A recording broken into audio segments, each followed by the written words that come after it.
नमस्कार दोस्तों, फिर स्वागत है मेरे यूट्यूब चैनल में। आज हम देखेंगे कार्डियोवास्कुलर सिस्टम क्या होता है। कार्डियोवास्कुलर सिस्टम मतलब कि जो हमारा हार्ट होता है हार्ट में जो ब्लड सप्लाई होता है, हार्ट कैसे वर्क करता है, ये इसमें देखेंगे। कार्डियोवास्कुलर सिस्टम को सीवीएस भी बोलते हैं ना, cardiovascular system. CVS is the group of organ that transport blood and another substance to and from all parts of the body. CVS क्या करता है, ग्रुप ऑर्गन्स का ग्रुप होता है जो कि ब्लड को ट्रांसपोर्ट करने का काम करता है। ब्लड के साथ में जो भी सब्सटेंस होते हैं उसको बॉडी के हर एक पार्ट्स में ट्रांसपोर्ट करता है। The CVS of the human are closed, meaning that blood never leaves the network of blood vessels. Human का कार्डियोवास्कुलर सिस्टम एक बंद होता है ना, बंद मिट्टी की तरह होता है जो कि ब्लड को सप्लाई करता है, और ब्लड कभी भी जो ब्लड वेसल्स होते हैं उनके नेटवर्क को नहीं तोड़ती है ना। इस कार्डियोवास्कुलर सिस्टम के फंक्शन देखते हैं तो सबसे पहला इसका फंक्शन होता है ट्रांसपोर्ट, है ना। Transport of the nutrients, oxygen and hormones to cell in the body and removal of metabolic wastage. ये ट्रांसपोर्ट में क्या क्या करता है कि जो भी न्यूट्रिएंट्स होते हैं, ऑक्सीजन होती है, और जो भी हार्मोन्स रिलीज हुए होते हैं वो हार्मोन ब्लड में आ जाते हैं, उनको सभी को ये ट्रांसफर करने का काम करता है। पूरी बॉडी के सेल्स में ट्रांसपोर्ट करते हैं ब्लड वेसल्स के थ्रू। और जो भी मेटाबॉलिक वेस्टेज होते हैं, जैसे ऑक्सीजन हुआ, नाइट्रोजनस वेस्ट हुआ, है ना, हीट हुई, उनको बाहर निकालने का काम करता है। सेकंड बात करें फंक्शन में तो इसका प्रोटेक्शन होता है, प्रोटेक्शन करता है। Protection of the body by white blood cell, antibodies and complement proteins that circulate in blood and protect against foreign microbes and toxins. Blood में डब्ल्यूबीसी होती है जो कि प्रोटेक्ट करने का काम करती है।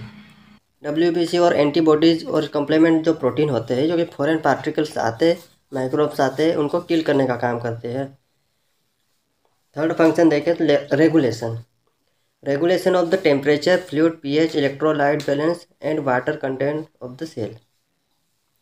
हमारी बॉडी में जो भी टेम्परेचर होता है, जो भी ब्लड का पीएच होता है, उसको क्या रेगुलेट करने का काम करता है कार्डियोवास्कुलर सिस्टम। नेक्स्ट देखते हैं कंपोनेंट ऑफ कार्डियोवास्कुलर सिस्टम। इसमें क्या क्या कंपोनेंट हो सकते हैं। Is heart, blood and blood vessels, it include pulmonary circulation. इसमें देखें पल्मोनरी सर्कुलेशन होता है, सिस्टमिक सर्कुलेशन होता है, फिर पोर्टल सर्कुलेशन होता है, कोरोनरी सर्कुलेशन होता है। तो पल्मोनरी सर्कुलेशन में देखें तो deoxygenated blood comes from whole body by superior vena cava and inferior vena cava to right atrium then to right ventricle.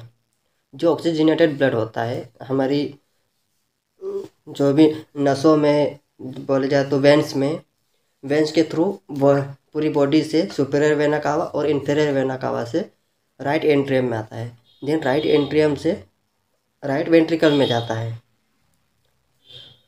The right ventricle pumps deoxygenated blood into pulmonary arteries. फिर right ventricle से deoxygenated blood कहाँ पे जाता है, pulmonary artery में।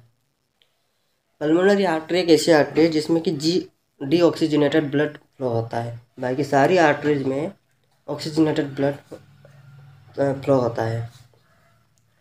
These arteries carry the blood to the lungs where it passes through a capillary network close to air-filled alveoli।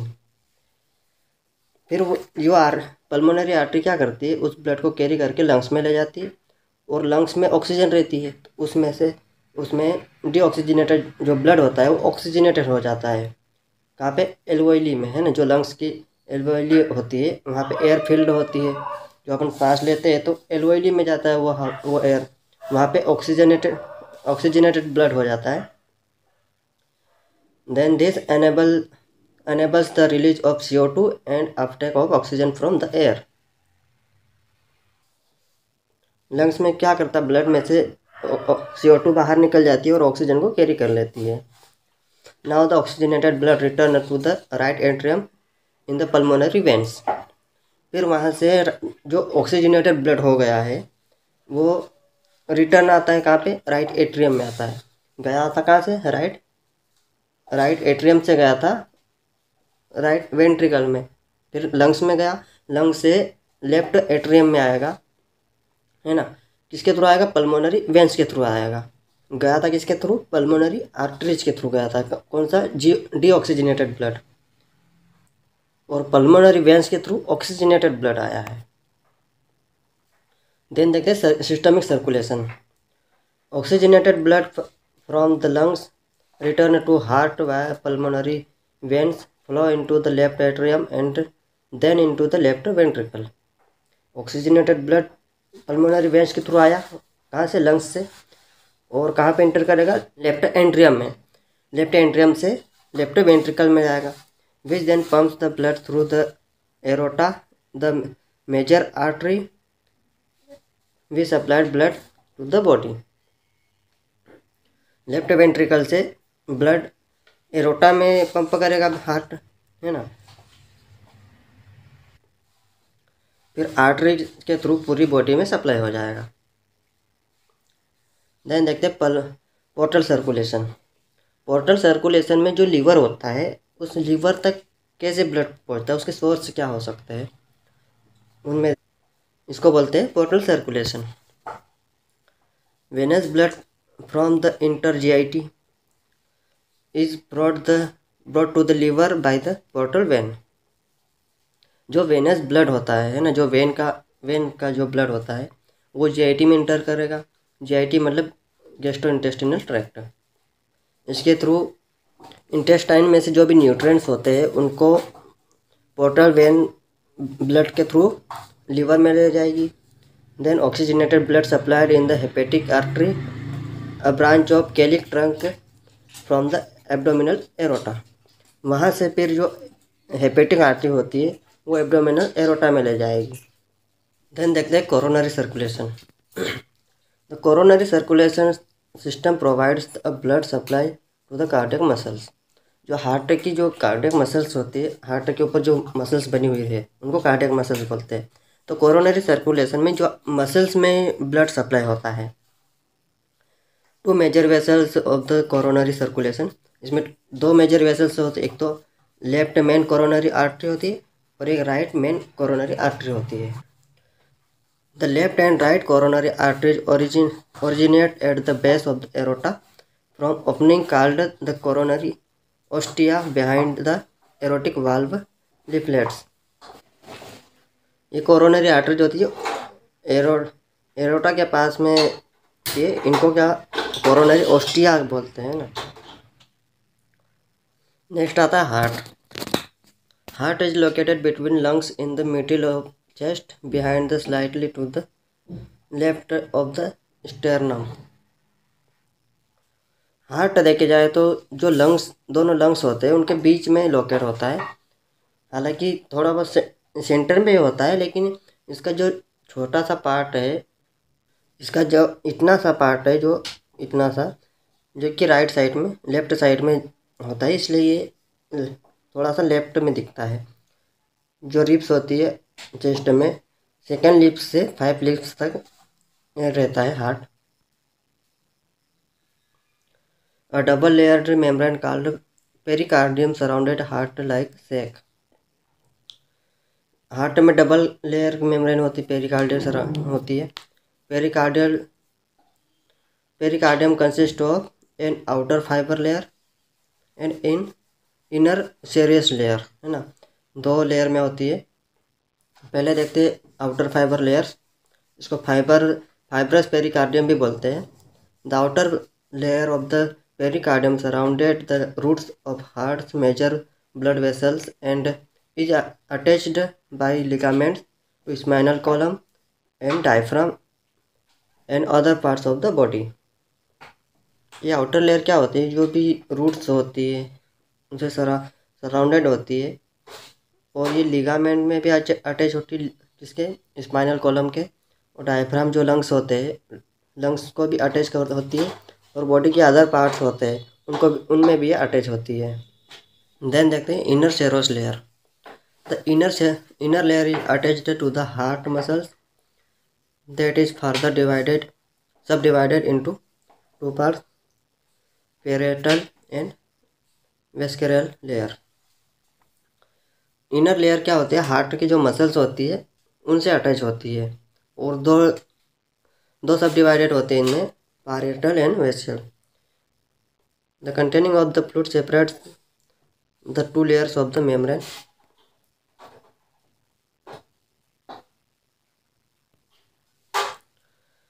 Heart में 4 chamber होते हैं, ठीक है। The upper chambers are called right and left atria, then lower chamber is called right and left ventricles। इसमें 4 chamber दिख रहे होंगे heart में, ये फर्स्ट, सेकंड, थर्ड, फोर्थ। इसको ये जो लेफ्ट एंड राइट वाले होते हैं इनको आर्टरिया बोलते हैं, और जो नीचे वाले होते हैं उनको वेंट्रिकल्स बोलते हैं। लेफ्ट वेंट्रिकल्स, सॉरी ये right ventricles, left ventricles, right atria और left atria. The valve is separated both side called septum, है ना। इनको जो बीच में जो वाल है, दीवार लाइक स्ट्रक्चर है, दो पार्ट में डिवाइड करती है, इनको सेप्टम बोलते हैं। The left ventricle is the largest strongest chamber in the heart. जो लेफ्ट वेंट्रिकल्स होते हैं इसकी जो मसल्स होती है, अंदर के चैम्बर में जो मसल्स होती है वो बहुत हार्ड होती है, लगभग 2 से 3 सेंटीमीटर के लगभग होती है। तो चारों चैम्बर में से सिर्फ इसी की वॉल हार्ट होती है। Border of the heart,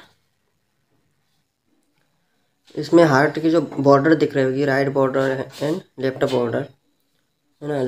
right border is form the right atrium. जो राइट बॉर्डर है वो राइट एट्रियम को फॉर्म करती है, और लेफ्ट बॉर्डर है जो एट्रियम के नीचे होती है, लेफ्ट एट्रियम के नीचे होती है ना ये। और lower border mainly by right ventricle but also by right atrium. ये राइट वेंट्रिकल के थ्रू बनती है, लेकिन राइट एट्रियम भी आता है इसमें थोड़ा सा। Apex is formed by left ventricle, है ना। जो ये कोना दिख रहा है ये अपेक्स हो गया है। नेक्स्ट देखते हैं द हार्ट वाल्व्स। हार्ट में देखें तो मेनली 2 टाइप्स के वाल्व होते हैं, एक होता है एट्रियोवेंट्रिकुलर वाल्व्स और एक होता है सेमिलुनर वाल्व्स। एट्रियोवेंट्रिकुलर वाल्व्स क्या काम करता है, prevent back flow of the blood from ventricle to atria during systolic. Atrioventricular valve इसमें वेंट्रिकल्स और एट्रिया दोनों के बीच में होता है। राइट एट्रियम और राइट वेंट्रिकल के बीच में ट्राइकस्पिड वाल्व होता है, और लेफ्ट एट्रियम और लेफ्ट वेंट्रिकल के बीच में बाइकस्पिड वाल्व होता है, जो कि ब्लड को वापस आने से रोकता है। ब्लड एट्रियम से वेंट्रिकल में जाएगा तो ये वाल्व खुल जाएगा, और वेंट्रिकल में ब्लड जाने के बाद में वाल्व बंद हो जाएगा। फिर ये क्या ब्लड को वापस एट्रियम में आने से रोकता है। देन है सेमिलुनर वाल्व। सेमिलुनर वाल्व को वेंट्रिकुलर वाल्व भी बोलते हैं। ये क्या काम करता है, prevent back flow from the aorta and pulmonary artery to ventricle during diastolic. ये क्या काम करता है कि इसमें वेंट्रिकल से जो ब्लड पल्मोनरी आर्टरी और एरोटा में जाएगा तो उसको वापस आने से रोकता है। ये कब काम करता है, डिस्टोलिक जो सर्कुलेशन होता है उसमें काम करता है ये सेमिलुनर वाल्व। और एट्रियो वाल्व सिस्टोलिक में और सेमिलुनर डायस्टोलिक में, ठीक है। फर्स्ट देखते हैं एट्रियोवेंट्रिकुलर वाल्व। ये 2 तरह के होते हैं, बाइकस्पिड और tricuspid. Bicuspid regulate the oxygenated blood flow from the left atrium to left ventricles, prevent backflow of the blood from left ventricle to left atria during left ventricle systole। Bicuspid valve left atrium और left ventricle के इसमें होता है, इन दोनों के बीच में होता है, जो कि एट्रियम से ब्लड फ्लो होके कहाँ जाएगा, लेफ्ट वेंट्रिकल में जाएगा। वो कौन सा ब्लड रहेगा, ऑक्सीजनेटेड ब्लड रहेगा। वेंट्रिकल में जाने के बाद में वाल्व बंद हो जाता है, जो कि बैक फ्लो होने से रोकता है ब्लड को। ट्राइकस्पिड वाल्व क्या करता है, regulate blood flow between the right atrium and right ventricle, prevent back flow of blood from right ventricle to right atria during the right atrium systole. इसका भी यही काम है, लेकिन ये ट्राइकस्पिड वाल्व किस में रहता है, राइट एट्रियम और राइट वेंट्रिकल के बीच में होता है। ये भी बैक फ्लो होने से रोकता है ब्लड को। देखते वेंट्रिकुलर वाल्व देखते हैं। वेंट्रिकुलर वाल्व कब काम करते हैं, जब डिस्टोलिक में काम करते हैं। जब वेंट्रिकल में ब्लड फ्लो हो जाता है उसके बाद में एरोटा में जाता है, तब ये काम करते हैं। इसमें पहला है aortic valve, open ways for oxygen rich blood flow from the left ventricle to aorta and to all body, prevent back flow of blood from aorta to left ventricle during the left ventricle diastole. Aortic valve कब काम करता है, जब oxygen blood में चला जाता है उसके बाद में ब्लड कहाँ पे आता है, लेफ्ट वेंट्रिकल में आता है। लेफ्ट वेंट्रिकल से ब्लड डिस्टॉल के थ्रू एरोटा में जाएगा। तो एरोटा और लेफ्ट वेंट्रिकल के बीच में जो वाल्व होता है उसको बोलते हैं एरोटिक वाल्व, जो कि बैक फ्लो होने से रोकता है ब्लड को वापस लेफ्ट वेंट्रिकल में आने से रोकता है। ये प्रोसेस कब होती है, डिस्टोलिक में होती है। Okay. Pulmonary valve control blood flow from the right ventricle into the pulmonary arteries. Pulmonary valve क्या करता है, जो राइट वेंट्रिकल से पल्मोनरी आर्टरी में ब्लड जाता है, डीऑक्सीजनेट ब्लड जाता है, तो उसको बैक फ्लो होने से रोकता है। आई होप कि आपको ये कार्डियोवास्कुलर सिस्टम का फर्स्ट पार्ट आपको समझ में आया होगा। नेक्स्ट वीडियो में देखेंगे हार्ट के साउंड्स क्या होता है ना, इसकी जो वेन्स होती है, ब्लड वेसल्स क्या होती है, इसका क्या क्लासिफिकेशन है, ये नेक्स्ट वीडियो में देखेंगे। लाइक कीजिए, शेयर कीजिए, सब्सक्राइब कीजिए। Thank you.